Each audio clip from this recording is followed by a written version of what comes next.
नमस्कार, आप देख रहे हैं पीपुल वर्सेस पॉलिटिक्स। मैं हूं वाई शिवम। आज मैं आपको उस सीलबंद लिफाफे के बारे में बताने जा रहा हूं जो सिर्फ तिलिस्मी ही नहीं बल्कि ऐसा भी है जिसकी वजह से सीजेआई और सरकार के बीच टकराव के हालात बन जाते हैं। लिफाफे की तह में जाने से पहले आपको बता दें कि ब्रजभूषण सिंह शरण मामले में भी सीलबंद लिफाफा आ गया है। बड़ी सुर्खियों में है।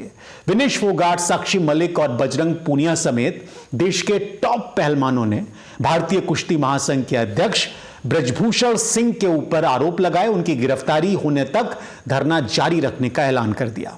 इस ऐलान के बाद बहुत से सवाल खड़े हुए और इस मामले में सीजेआई डीवाई चंद्रचूड़ की अध्यक्षता वाली पीठ ने सुनवाई भी की।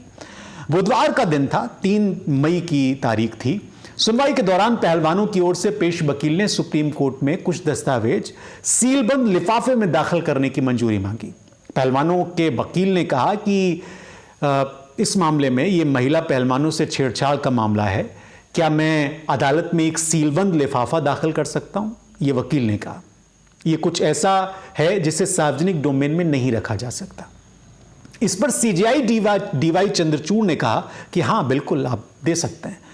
लेकिन इसके बाद दिल्ली पुलिस की ओर से पेश सॉलिसिटर जनरल तुषार मेहता ने कहा कि मामले की पहले से ही जांच चल रही है, आप इसे जांच एजेंसी को क्यों नहीं दिखाते?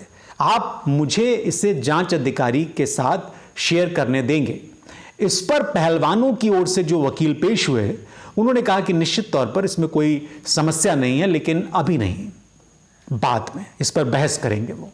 हालांकि बाद में इस मामले में पहलवानों को बहुत फायदा तो नहीं हुआ। मामला हाईकोर्ट में अब जो प्रोसेस है उसके तहत जाएगा। लेकिन सीलबंद लिफाफे में ऐसा क्या था? क्या इसमें ब्रजभूषण सिंह के कारनामों का काला चिट्ठा था? मैं आपको सीलबंद लिफाफे के उस तिलिस्म के बारे में इस वीडियो में बता रहा हूं जिसे chief justice of India DY Chandrachud ने चकनाचूर किया है। सीलबंद लिफाफे के बारे में बताने से पहले मैं आपको कुछ और बताना चाहता हूं। ये चीफ जस्टिस याद है आपको, जिनकी आप फोटो देख रहे हैं? अब ये रिटायर हो चुके हैं। इनका नाम है जस्टिस रंजन गोगोई। इन्होंने सीलबंद लिफाफों के आधार पर एक से एक फैसले सुनाए, ऐसे फैसले जिसका असर सालों तक रहेगा। वीडियो में आगे बढ़ने से पहले मैं आपको सीलबंद लिफाफों की हिस्ट्री के बारे में बता देता हूं, क्योंकि हिस्ट्री बहुत जरूरी है। फरवरी 2012 की बात है जब सीलबंद लिफाफे की रिपोर्ट के आधार पर 2G के मामले में 122 टेलीकॉम लाइसेंस रद्द कर दिए गए। 2018 में उस वक्त के चीफ जस्टिस ऑफ इंडिया दीपक मिश्रा ने सीलबंद लिफाफे की रिपोर्ट के आधार पर भीमा कोरेगांव मामले में गिरफ्तार हुए सामाजिक कार्यकर्ताओं की एफआईआर रद्द करने वाली याचिकाओं को खारिज कर दिया। यह लिफाफा महाराष्ट्र सरकार की ओर से दिया गया था। और इसके बाद एक दौर वो था जब बहुत दिलचस्प बात हुई, जब राफेल मामले में जस्टिस रंजन गोगोई ने 2018 में सीलबंद लिफाफा स्वीकार किया। नतीजा आपको पता है कि उसमें क्या हुआ। 2019 में एनआरसी और राम मंदिर के मामले में भी सीलबंद लिफाफा स्वीकार किया गया। क्या हुआ आप जानते हैं। इसके बाद रंजन गोगोई पर जब यौन शोषण का आरोप लगा तब भी सीलबंद लिफाफे की रिपोर्ट के आधार पर ही उन्हें बरी किया गया। तो यह बड़ा तिलिस्मी है। रंजन गोगोई के टर्म में कई ऐसे मामले आए सामने जो सीलबंद रिपोर्ट में आज सामने आए और उसमें सरकार के पक्ष में फैसला हुआ। लेकिन अब हालात बदल गए हैं। अब जो चीफ जस्टिस नए हैं वो इन लिफाफों को देखते ही नाराज हो जाते हैं, विफर जाते हैं। तो ऐसा क्या होता है इन लिफाफों में और क्या है इनका पूरा खेल, ये आपको समझाते हैं। आगे बढ़ने से पहले मैं आपको एक टिप्पणी के बारे में बताना चाहता हूं। ये बड़ी महत्वपूर्ण टिप्पणी है। मैं व्यक्तिगत रूप से सीलबंद लिफाफों के खिलाफ हूं। होता यह है कि हम वो देखते हैं जो मामले से जुड़ा दूसरा पक्ष नहीं देख पाता और हम उसे दिखाए बिना मामले का फैसला करते हैं। यह मूल रूप से न्यायिक प्रक्रिया के उलट है। अदालत में गोपनीयता नहीं हो सकती। यह टिप्पणी है सुप्रीम कोर्ट के चीफ जस्टिस डीवाई चंद्रचूड़ की। चीफ जस्टिस ने मार्च में 1 रैंक 1 पेंशन मामले पर सुनवाई के दौरान सरकार की ओर से सीलबंद लिफाफा देने पर नाराजगी जाहिर की। खूब चर्चाएं हुई उसकी और तब उन्होंने ये टिप्पणी की थी। सीलबंद लिफाफा सीजेआई के हर उस फैसले में चर्चा में रहा है जिसमें एक पक्ष सरकार का होता है। अभी हाल ही में सुप्रीम कोर्ट ने एक Malayali news channel media one मामले में सुनवाई करते हुए कहा कि सीलबंद लिफाफे में जानकारी देने से जो नेचुरल जस्टिस है उसके सिद्धांत का उल्लंघन होता है। सीलबंद लिफाफे में जवाब देना याचिकाकर्ता को अंधेरे में रखने जैसा है। तो क्या अभी तक सुप्रीम कोर्ट सीलबंद लिफाफे के आधार पर जो निर्णय कर रहा था वो नेचुरल जस्टिस नहीं था, प्राकृतिक न्याय नहीं था? खैर चलिए ये समझ लेते हैं कि ये सीलबंद लिफाफा होता क्या है और ये इतना तिलिस्मी क्यों होता है। ये टर्म आमतौर पर अदालती कार्रवाई में इस्तेमाल किए जाते हैं। सीलबंद लिफाफा यानी एक ऐसा डॉक्यूमेंट जिसे सरकार दूसरे पक्ष को शेयर नहीं करना चाहती, दूसरे को दिखाना नहीं चाहती, दूसरे को बताना नहीं चाहती। कई बार सुप्रीम कोर्ट कुछ मामलों में खुद ही सीलबंद रिपोर्ट मांगता है, वहीं कई बार सरकार और उसकी एजेंसियां भी सीलबंद कवर अदालतों को सौंपती हैं। आमतौर पर राष्ट्रीय सुरक्षा से जुड़े जो मुद्दे होते हैं उसमें ऐसा किया जाता है। सीलबंद लिफाफे में दी गई जानकारी सार्वजनिक होने से राष्ट्रीय सुरक्षा को खतरा पैदा हो सकता है, ऐसा कहा जाता है। सीलबंद लिफाफे में दी गई जानकारी आमतौर पर मामले में शामिल दूसरे पक्षों या पार्टियों को तब तक नहीं दी जाती जब तक संबंधित अदालत विशेष रूप से ऐसा करने को नहीं कहती है। इसके चलते मामले में शामिल जो दूसरी पार्टियां हैं वो अपना बचाव करने के लिए सीलबंद लिफाफे में दिए गए डॉक्यूमेंट के दावों के विरोध में कोई तर्क नहीं दे पाती है, कोई उनके पास तर्क नहीं होता। अभी तक इन लिफाफों से किसी को कोई दिक्कत नहीं हुई है, लेकिन अब होने लगी है। सुप्रीम कोर्ट ने 5 अप्रैल को एक निर्णय दिया, मीडिया वन जो मलयाली चैनल था उसका फैसला सुनाते हुए सीलबंद लिफाफे से 2 समस्याएं बताई। पहली समस्या कि यह पीड़ित पक्ष को अपने खिलाफ आए आदेश को प्रभावी ढंग से चुनौती देने के उनके कानूनी अधिकार से वंचित कर देता है, और दूसरी समस्या कि यह अपारदर्शिता और गोपनीयता की संस्कृति को कायम करता है। ये 2 परेशानियां हैं। 2019 में सुप्रीम कोर्ट ने पी गोपालकृष्णन वर्सेस केरल राज्य के मामले में कहा था कि आरोपी द्वारा दस्तावेजों का खुलासा करना संवैधानिक रूप से अनिवार्य है, भले ही जांच जारी हो, क्योंकि दस्तावेजों से मामले की जांच में सफलता मिल सकती है। हाल ही में 2019 में आईएनएक्स मीडिया मामले में सुप्रीम कोर्ट ने ईडी द्वारा सीलबंद लिफाफे में जमा किए गए दस्तावेज के आधार पर पूर्व केंद्रीय मंत्री को जमानत देने से इनकार कर दिया था, और अपने फैसले को आधार बनाने के लिए दिल्ली हाईकोर्ट की आलोचना भी की थी। अभी हाल ही में 3 ऐसे मामले सामने आए जिसमें सुप्रीम कोर्ट ने लिफाफे लौटा दिए। ये मैं मामले बता दूं। पहला मामला ओआरओपी का है। ओआरओपी केस में 18 मार्च को वन रैंक वन पेंशन यानी ओआरओपी के बकाये का जो भुगतान था, उस मामले की सुनवाई सुप्रीम कोर्ट की बेंच कर रही थी। इसमें चीफ जस्टिस डीवाई चंद्रचूड़ के साथ जस्टिस पीएस नरसिम्हा और जस्टिस जेबी पादरीवाला थे। मामले में केंद्र सरकार की ओर से attorney general N Venkat Ramani ने एक सीलबंद लिफाफा पेश किया और इस पर सीजेआई नाराज हो गए। उन्होंने कहा कि सीलबंद लिफाफे में जवाब लेने से कोई फायदा नहीं है, उन्होंने मना कर दिया। सीजेआई ने कहा कि यह प्रथा ठीक नहीं है, इस प्रथा को बदलने की जरूरत है। हम इस तरीके से बिना वजह सीलबंद लिफाफा पेश करने की प्रक्रिया को खत्म करना चाहते हैं। अदालतों के काम में ट्रांसपेरेंसी होनी चाहिए, उन्होंने ये टिप्पणी की। ये आदेशों को लागू करने के बारे में है, यहां क्या रहस्य हो सकता है, क्या ऐसी मिस्ट्री हो सकती है। एक और मामला अडानी हिंडनबर्ग केस। 17 फरवरी को सीजेआई की अध्यक्षता वाली बेंच ने अडानी हिंडनबर्ग के जुड़े मामले में भी सुनवाई करते हुए केंद्र सरकार से सीलबंद लिफाफा लेने से इनकार कर दिया। केंद्र सरकार सीलबंद लिफाफा देना चाहती है।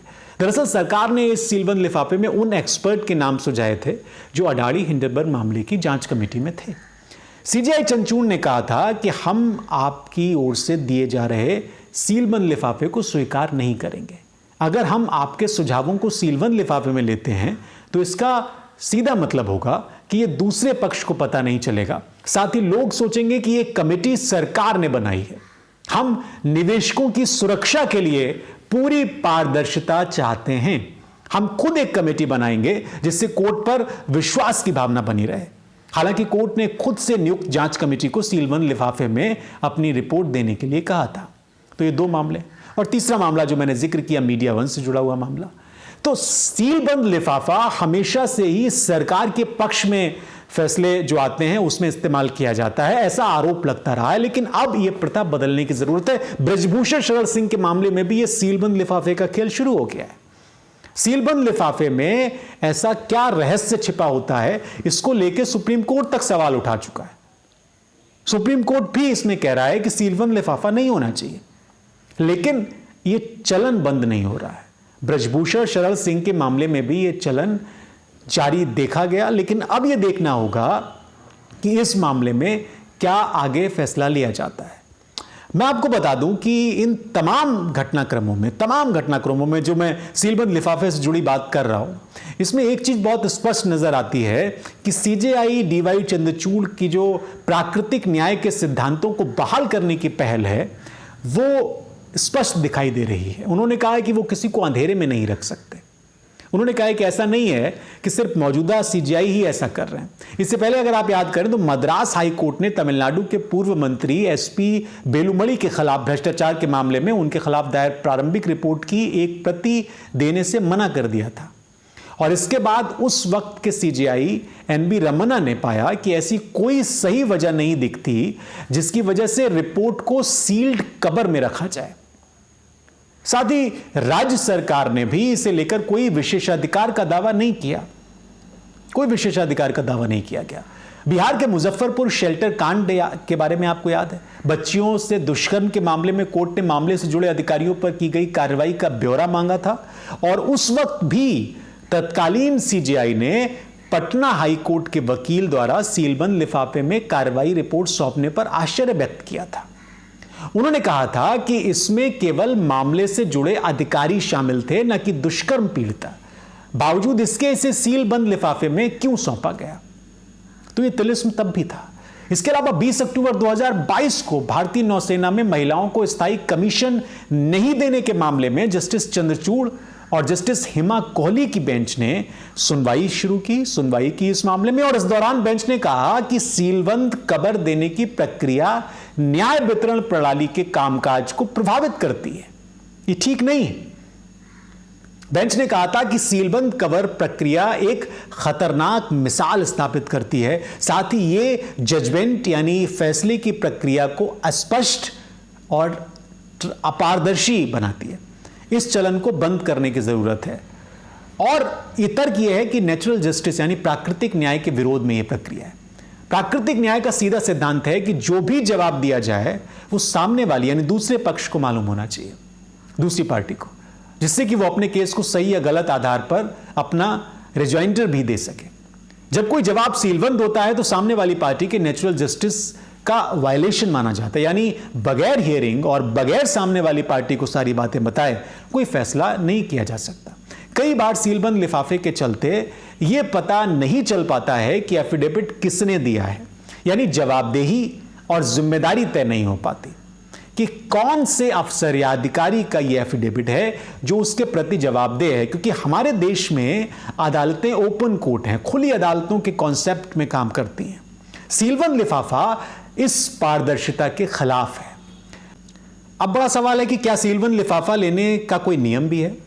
सीलबंद लिफाफे को लेकर कोई अलग से कानून तो नहीं है। हालांकि सुप्रीम कोर्ट रूल्स के ऑर्डर 13 के नियम 7 और इंडियन एविडेंस एक्ट 1872 की धारा 123 से सुप्रीम कोर्ट को इस सिलसिले में कई अधिकार मिले हुए हैं। नियम 7 क्या कहता है? नियम 7 ये कहता है कि चीफ जस्टिस या कोर्ट उसी जानकारी को गुप्त रख सकते हैं जिसका प्रकाशन जनहित में ना हो। जब तक चीफ जस्टिस की अनुमति ना हो किसी भी पार्टी को जानकारी नहीं दी जा सकती, यह नियम है। धारा 123 के तहत सरकार के अप्रकाशित दस्तावेजों को सुरक्षा मिली हुई है और सरकारी कर्मचारी को ऐसी जानकारी देने के लिए मजबूर नहीं किया जा सकता। चल रही जांच को लेकर जानकारी भी गोपनीय रखी जा सकती है, ये वो नियम कहता है। सीलबंद लिफाफा तिलिस्मी होता है। इससे पहले भी सरकारों ने कोर्ट में सीलबंद लिफाफा दिया है और इसमें ज्यादातर मामले सरकार के पक्ष में गए हैं, ये हम आपको बताते रहे हैं। लेकिन अब इस प्रथा को खत्म किए जाने की जरूरत है। यह वीडियो देखने के लिए बहुत शुक्रिया आप सभी लोगों का। कमेंट करके जरूर बताइए ये वीडियो आपको कैसा लगा। बहुत धन्यवाद।